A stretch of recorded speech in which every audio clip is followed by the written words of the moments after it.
when Aaron Hernandez's body was found hanging by the neck from a bedsheet in his cell in at Souza Baranowski Correctional Institute outside of Boston last month, the news was met with mixed reactions.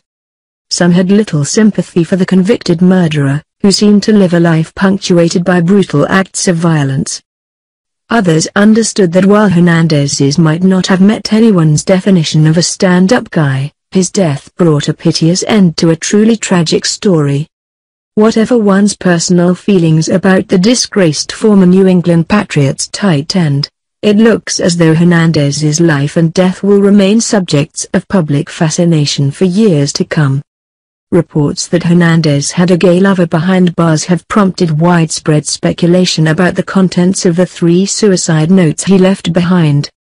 The note addressed to Hernandez's fiancée, the only that's been released to the public thus far, reveals that the 27-year-old may have taken his own life in order to exploit a legal loophole that would force the Patriots to pay out withheld bonus cash to the beneficiaries of his will.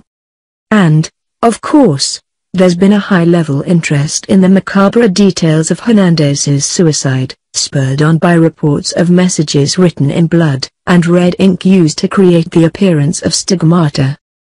It might be quite some time before a clear picture of Hernandez's final hours begins to emerge, but new reports from his time behind bars reveals that his years in prison were rife with violence and insubordination. In Bristol County Jail, where Hernandez served about 22 months before being transferred, he was charged with 21 disciplinary offenses stemming from 12 separate incidents, according to records.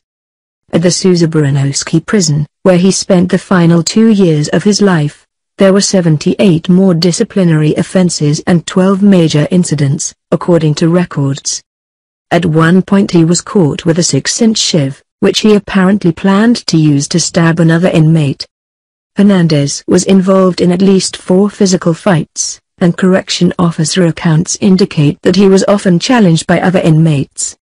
Hernandez struck, name redacted, with a closed fist to the face, and both men engaged in a physical altercation, one Souza Baranowski incident report detailed.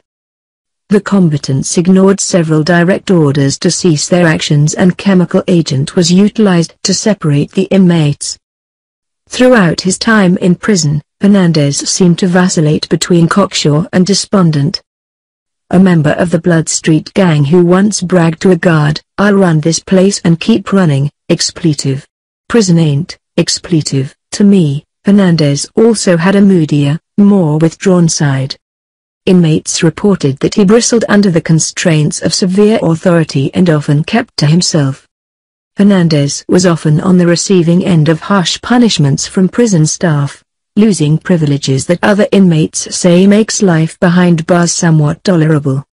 In one incident that serves to illuminate the grim contest of wills that was Hernandez's time in prison, the former NFL star received a food package in error, having had his commissary privileges revoked following an altercation. Hernandez reportedly stayed up all night trying to consume all of the 24 honey buns contained in the package before they were confiscated. "I'm a smart dude," Hernandez told corrections officers the following day. "I knew you'd be coming for this stuff, that's why I ate as much food as I could." He then asked if he could eat the remaining 4 honey buns, but his request was denied. "I am so hungry," Hernandez replied. "Many stories about my brother's life have been shared with the public, except the story Aaron was brave enough to share with our mother and me," Aaron's brother Jonathan Hernandez said in a recent statement. "It's the one story he wanted us to share with the world. It is Aaron's truth." Jonathan has yet to reveal those details, leading many to believe he's struck some sort of exclusive media deal. Whatever the case, mysteries about the sad life and death of Aaron Hernandez will likely loom for years to come.